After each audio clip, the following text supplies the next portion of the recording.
another feeling that has to come through our heart, my brothers and sisters, is love of Allah. Allah subhanahu wa ta'ala is not to be worshipped only out of fear, only out of understanding, His glory subhanahu wa ta'ala. No, also out of love. Do we love Allah?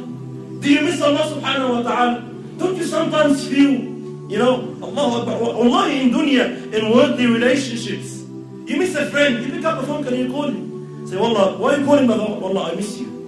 Wallah, it's been a while, we didn't catch up. Let's go have a feed somewhere. SubhanAllah, we always have these feelings with human beings. Lovers, SubhanAllah, a male and a female, a husband and a wife, Islamic environment, a husband and a wife. The guy is overseas, he hasn't seen his wife in a long time. He picks up the phone and with no exaggeration, he is really enjoying the phone call. He doesn't want the time to end, theoretically speaking. Yeah, he doesn't want the phone call. The wife more, usually, she really is enjoying the phone call. Please, call me again. We are enjoying the discussion. Why is it with Allah we don't have these feelings? Muhammad sallallahu alayhi wa sallam used to say, Arihna biha ya Bilal. Tell Bilal, call adhan, let us rest. We're tired of this garbage. We're tired of this dunya. Buying, selling, market, wife, kids, husband, all this is in trouble. Rasul wanted to be with Allah. He missed Allah. He loved Allah subhanahu wa ta'ala. The Sahaba learned from him. They said this on sallallahu alayhi wa sallam. The story of Abdullah ibn Amr radiyallahu ta'ala anhu, a young man, like many of the youth here, mashallah. A young man, in narrations, the difference between Abdullah ibn Amr's age and his father Amr ibn al-As was around 11 years. I know it sounds weird, but this was the tradition then. So Amr ibn al-As, his father, had his son when he was 11 years old. Abdullah ibn Amr. So they were like father and son, but there was only like an 11-year gap between them. So very, very, very close to one another. So Abdullah ibn Amr radiallahu anhu was a abid. He was a worshipper of Allah.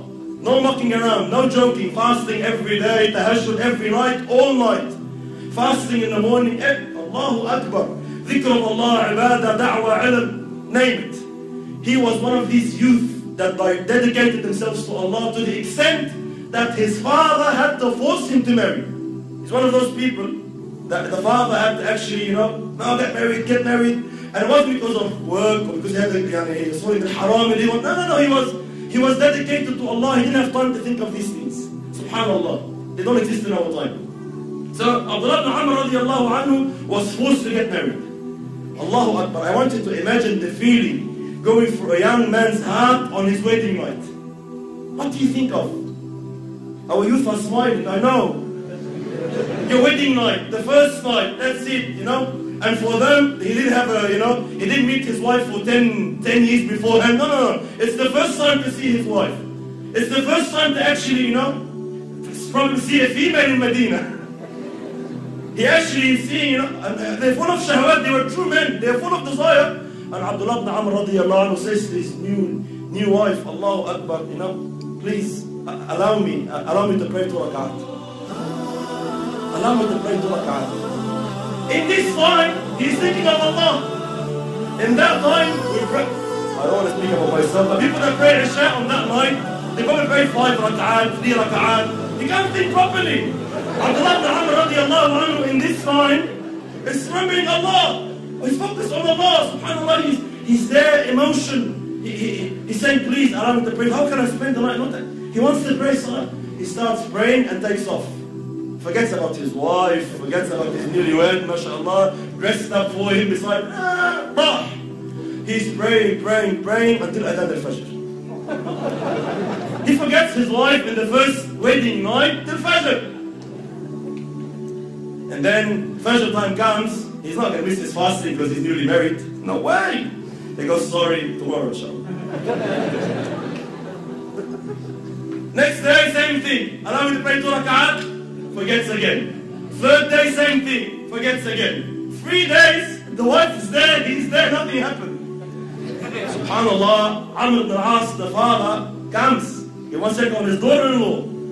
He goes, mashallah, how's my son? Give Abdullah my. She goes, wallahi, ni'ma zawj. What a man you've brought up, Allahu Akbar.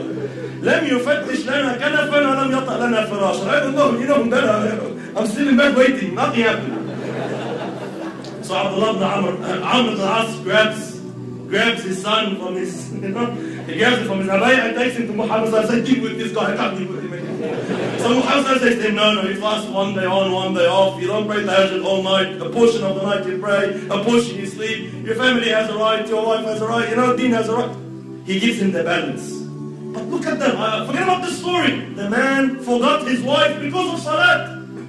Have you ever forgot anything because of salat? Anything. Anything in your life. Did you forget anything in your life because of salat? We forget salat, yes. I mean salat, I don't know, ruku, sujood, 1 rak'ah, 2 rak'ah, yes. But did you ever forget something because of salat? Very, very rare. So my brothers and sisters, it's all about this love. If I love Allah, it's an opportunity. Allah is speaking to me. I'm talking to Allah subhanahu wa ta'ala. Take it, grasp it. How much time is left? Huh? Allahu Akbar. So subhanallah, it's these feelings, they have to go for the heart.